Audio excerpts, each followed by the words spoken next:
오늘 우리에게 주시는 말씀 여호수아 2장 23절로 24절 말씀입니다. 여호수아 2장 23절로 24절 말씀 읽겠습니다. 그 두 사람이 돌이켜 산에서 내려와 강을 건너 눈의 아들 여호수아에게 나아가서 그들이 겪은 모든 일을 고하고 또 여호수아에게 이르되 진실로 여호와께서 그 온 땅을 우리 손에 주셨으므로 그 땅의 모든 주민이 우리 앞에서 간담이 높도이다 하더라. 아멘. 오늘 말씀의 제목은 두 정탐꾼의 보고와 그 이후입니다. 오늘 말씀의 제목을 이렇게 정한 것은 오늘 말씀 이전에도 두 정탐꾼의 보고가 있었던 사건이 있습니다. 민수기 13장을 보면 모세가 바란 광야 가데스에서 각 지파의 대표인 한 사람씩을 뽑아서 가나안을 정탐케 했습니다. 12명의 정탐꾼을 보내서 가나안을 40일 동안 걸쳐서 살펴보고 돌아온 그 정탐꾼들은 두 가지 반응을 보였습니다. 그들이 공통적으로 보여진 반응은 뭐냐면 하나님께서 약속하신 땅은 과연 젖과 꿀이 흐르는 땅이다라는 것이 그들의 공통적인 반응이었습니다. 그러나 10명의 정탐꾼들은 거기에 덧붙이기를 뭐라고 덧붙였냐면 거기에는 안악자손이 살고 안악자손이라는 것은 거대한 족속을 이야기합니다. 성경에서 말할 때에 흔히 골리앗과 같은 키가 3m가 넘는 그런 부류의 사람들을 두고 하는 말입니다. 그리고 그곳 성은 견고하고 잘 훈련된 군사들이 있어서 우리는 그들에 비하면 메뚜기와 같다라고 10명의 정탐꾼이 부정적인 보고를 합니다. 10명의 정탐꾼이 부정적인 보고와 다르게 두 정탐꾼 갈렙과 여호수아는 긍정적인 보고를 했습니다. 10명의 정탐꾼들의 보고를 듣고 절망하는 백성들에게 하나님께서 우리를 기뻐하시면 그 땅을 우리에게 주실 것이라고 갈렙과 여호수아는 독려했습니다. 두 명의 긍정적인 보고에도 불구하고 이스라엘 백성들은 부정적인 보고를 한 10명의 정탐꾼들의 보고를 듣고 동요하게 되었습니다. 그리고 모세를 향하여, 모세는 이스라엘 백성들의 지도자인데 돌을 들어서 치려고 했던 사건이 바로 가데스에서 정탐꾼을 보냈던 사건입니다. 두 사람의 긍정적인 보고가 있지만 이스라엘 백성들은 부정적으로 보고하는 10명의 사람들의 소리를 듣고 그들은 거기에 동요하게 된 것을 보게 됩니다. 오늘 우리는 두 사람의 정탐꾼을 시딤에서 여호수아가 여리고를 정탐하도록 보냈습니다. 여리고 성은 그렇게 크지 않으니까 성경을 읽어다 보면 다음에 여리고 성을 정복하는 장면을 함께 나눌 겁니다. 거기 보면 하루에 한 바퀴씩 성을 돌았다 그랬고 마지막 날은 7바퀴를 돌았다라는 말도 있습니다. 그러니까 성이 그렇게 크지 않은 것이 분명합니다. 그러니 12명씩이나 정탐꾼을 보낼 이유도 없었겠지만 한편으로는 여호수아와 갈렙은 이전에 이미 12명의 정탐꾼을 보냈다가 10명의 부정적인 정탐 보고를 했던 것을 기억하게 됐던 것입니다. 그래서 갔다 와서 긍정적인 보고를 할 수 있는 2명만 선출해서 보냈던 것으로 보여집니다. 그런데 이 2명의 정탐꾼이 여리고성으로 들어갔는데 그 여리고성 안에 있는 라합이라는 여인의 집으로 들어가게 됐습니다. 근데 두 정탐꾼이 정탐을 하기도 전에 이미 발각이 되어져서 정탐꾼을 색출하기 위해 라합의 집으로 사람이 찾아오게 됩니다. 라합은 정탐꾼들을 적당하게 잘 숨겨두고 그들을 색출하러 온 사람들에게 둘러대고 그들을 돌려보냅니다. 그리고 나서 라합은 정탐꾼들에게 자신이 여리고에서 겪고 있는 현실을 이야기해 줍니다. 오늘 본문에 앞서서 여호수아 2장 9절에 보면 이렇게 말씀합니다. 말하되 여호와께서 이 땅을 너희에게 주신 줄을 내가 아노니 우리가 너희를 심히 두려워하고 이 땅 주민들이 다 너희 앞에서 간담이 높나니. 이 간담이 높는다는 표현을 아까 두 명의 정탐꾼들이 여호수아에게 보고하면서 그렇게 말합니다. 그 땅의 모든 주민이 우리 앞에서 간담이 높도이다. 이들은 들어가서 정탐을 할 수 있는 시간이 충분하지 않았습니다. 들어가자마자 발각이 되어서 색출하는 이들에게 쫓길 수밖에 없는 상황이 되었습니다. 그런데 성 주변에 살고 있는 라합이라는 이 여인이 그들을 맞아주면서 그가 겪고 있던 상황, 이 여리고 안에서 지금 이 이스라엘 백성들을 바라보는 시선에 대해서 이야기를 해 주었던 것입니다. 그들은 두 정탐꾼들은 이런 여인의 말을 그대로 여호수아에게 보고하고 있습니다.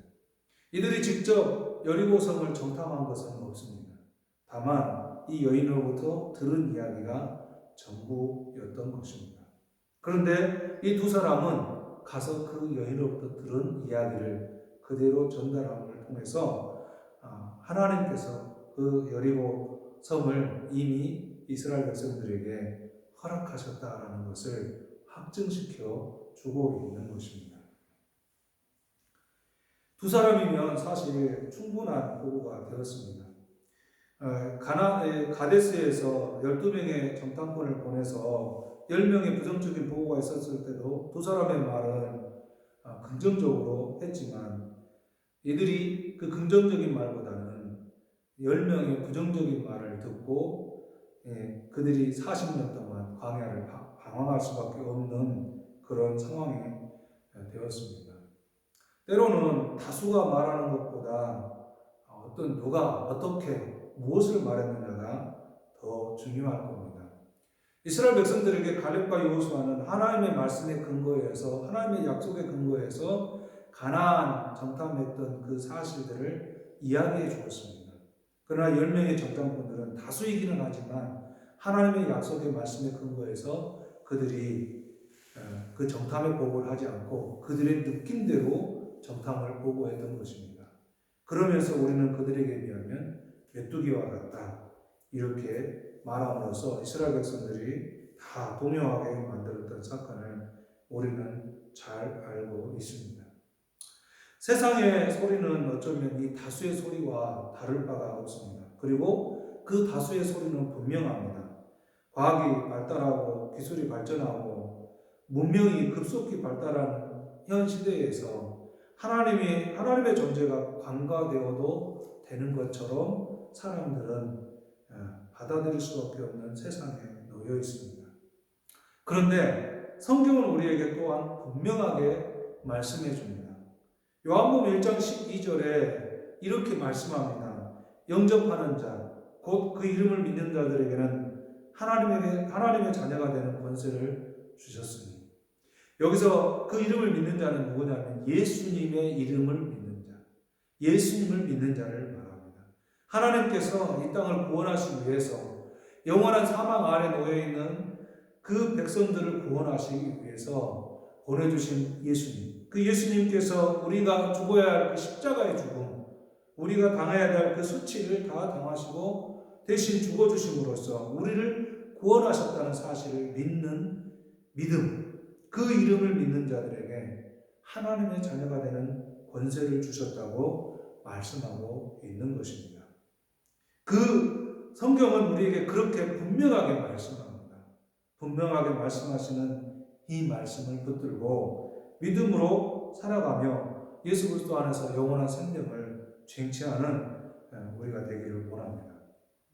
여호수아는 두 정탐꾼의 보고를 듣고 백성들을 정비하여서 요단강을 건너 가나안을 향합니다. 요단강을 건너는 시기는 늦은 비가 내리는 시기입니다. 이스라엘에는 이른 비와 늦은 비가 있습니다. 이 늦은 비의 시기에는 비가 내리면서 곡식들의 그 열매를 풍성하게 하는 것입니다. 뿐만 아니라 이 시기는 헤르몬산이라고 하는 그 지역에 높은 산이 있는데 거기에 쌓여있던 눈들이 녹으면서 많은 물들이 흘러 밑으로 내려오는 시기입니다. 그래서 요단강은 당시에 이 시기에는 항상 물이 범람하는 시기이기도 했습니다. 그런데 여호수아는 하나님의 말씀에 근거해서 요단강을 건널 때에 제사장들이 먼저 언약궤를 메고 그 요단강을 들어가면 그 강이 갈라질 것을 말씀에 근거해서 먼저 시행하게 되는 것입니다.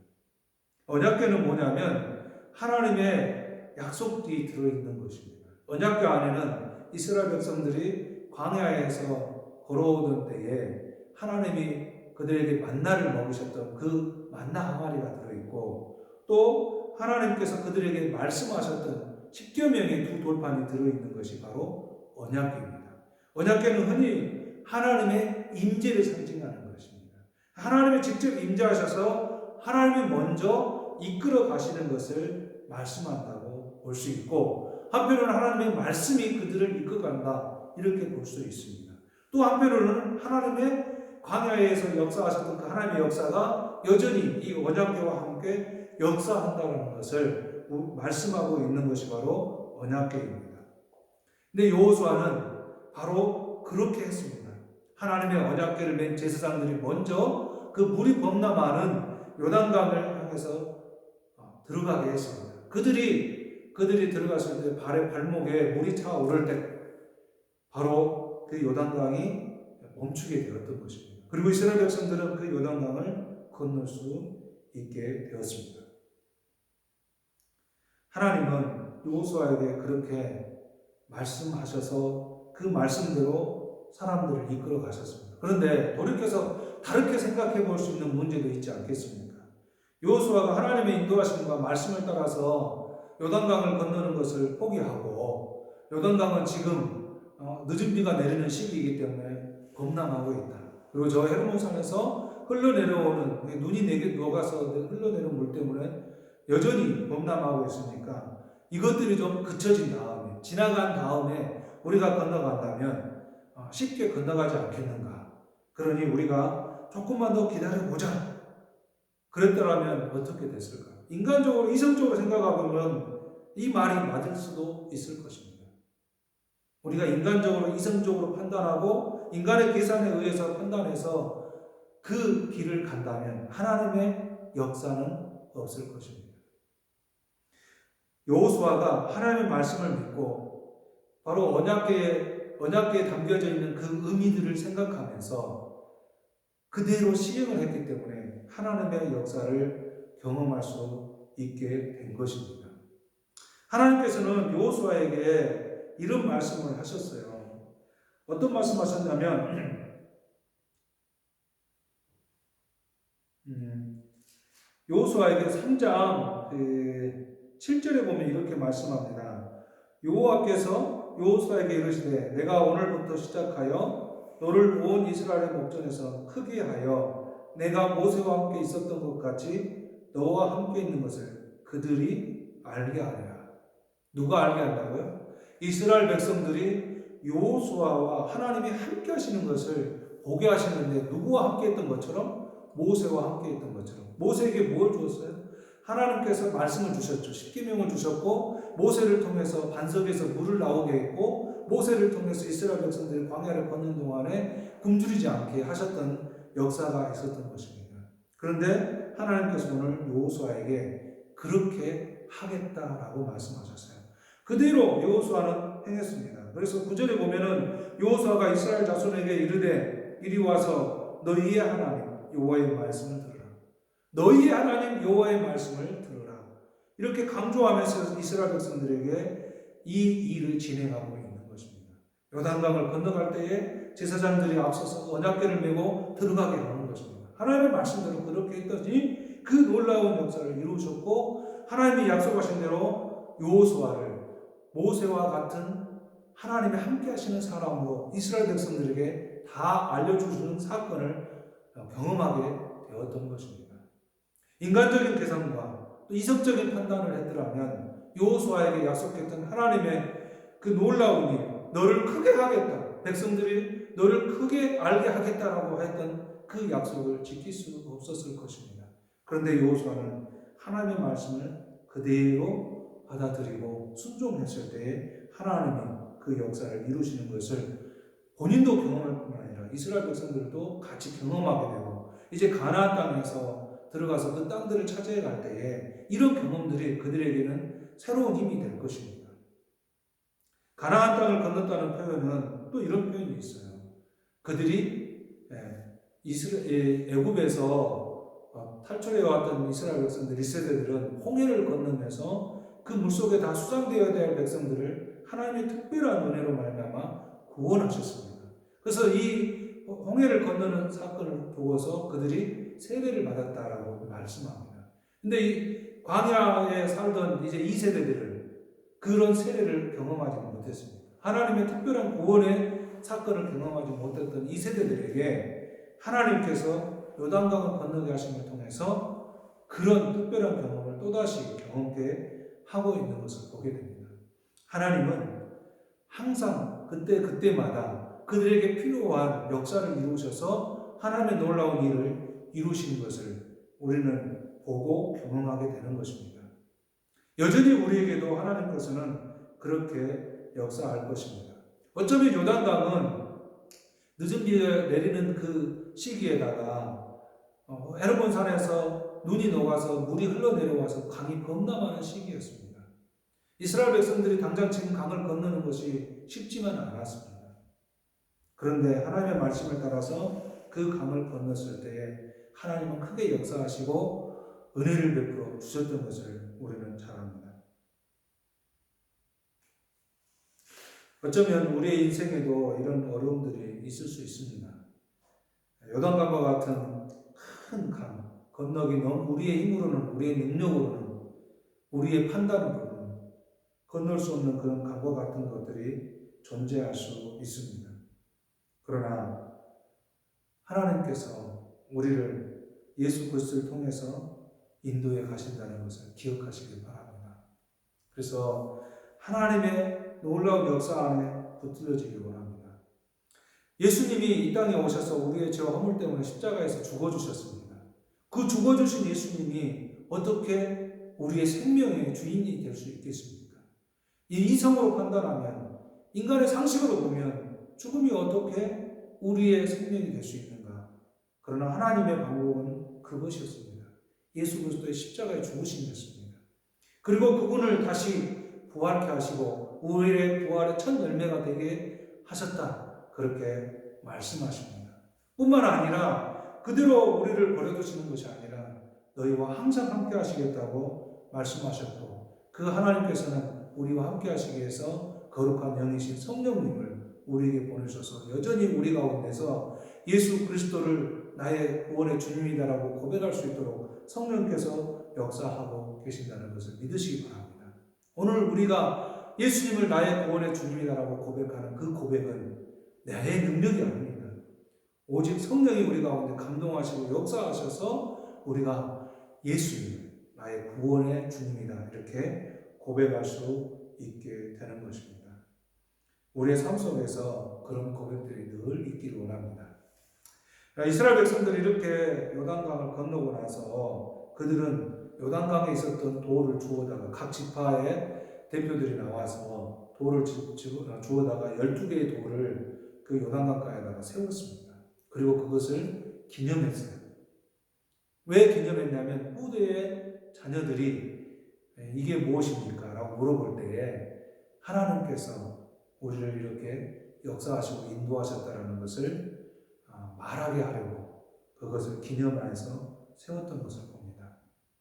우리의 삶이 이런 기념비와 같은 삶이 되었으면 좋겠어요. 하나님을 나의 구원의 주님이라고 믿고 그 믿음의 고백들을 이루면서 이 땅의 삶을 살고, 그리고 내 자녀들에게 똑같이 하나님이 우리의 구원의 주님이다 라고 고백하는 기념비적인 그런 믿음의 삶이 우리에게 있기를 원합니다. 그래서 하나님의 구속하신 백성으로서 이 땅의 삶이 하나님을 기뻐하는 그런 모습으로 살아갔으면 좋겠습니다. 2명의 정탐꾼 그 이후에 하나님의 역사가 얼마나 크게 놀랍게 이루어지는 것을 보게 됩니다. 12명의 정탐꾼이 보았던 때와 그들이 10명의 부정적인 보고를 했던 사람들은 본 게 아니에요. 들은 게 들은 것이 아니죠. 그런데 이 두 명의 정탐꾼은 다 보지 못했어요. 다 정탐하지 못했어요. 그럼에도 불구하고 그들에게 듣게 하셨던 그 말을 그대로 와서 들려주는 모습을 보게 됩니다. 우리가 다 경험하지 않았을지라도 하나님께서 우리에게 허락하신 이 땅의 삶 속에서 수많은 사람들이 구원의 길, 생명의 길을 이야기하고 있습니다. 예수님이 우리의 구원의 길이라고 말씀합니다. 그 예수님을 믿고 듣고 따라가기를 원합니다. 믿음은 들음에서 난다고 분명하게 우리에게 말씀해 줍니다. 사람들은 아침에 요즘은 이제 옛날에는 신문을 통해서 보지만 요즘은 이제 이런 매체들을 통해서 서핑하면 금방 뉴스들을 알게 됩니다. 뉴스들은 뭡니까? 어제 있었던 사건들, 그 전에 있었던 사건들을 그대로 기록해주는 것을 보게 되죠. 어제나 그제에 있었던 일들도 우리는 여과 없이 그게 사실인 것처럼 받아들입니다. 아니 사실로 받아들이죠. 그리고 그것을 다른 사람들에게도 놀라운 사건을 접하게 되면 이야기하잖아요.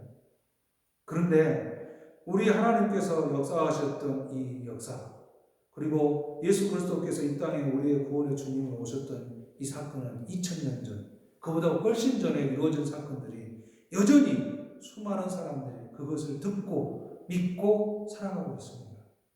그 말씀을 믿으시기를 원합니다. 믿고 따라가기를 원합니다. 그래서 하나님께서 역사하시는 것을 경험할 수 있기를 바라고, 그 경험이 나의 신앙의 고백이 되고 나의 이 신앙의 고백이 나의 자녀들에게 기념비와 같이 들려질 수 있기를 원합니다. 물론 그들 또한 믿음을 가지고 하나님과 1대1로 경험하는 귀한 역사가 있을 것입니다. 그런 놀라운 역사가 우리뿐만 아니라 우리 후손들에게도 하나님이 함께 계신 걸 믿고 영원한 생명 안에서 살아가는 저와 여러분이 되기를 주의 이름으로 축복합니다. 같이 찬송합니다. 267장 같이 찬송합니다.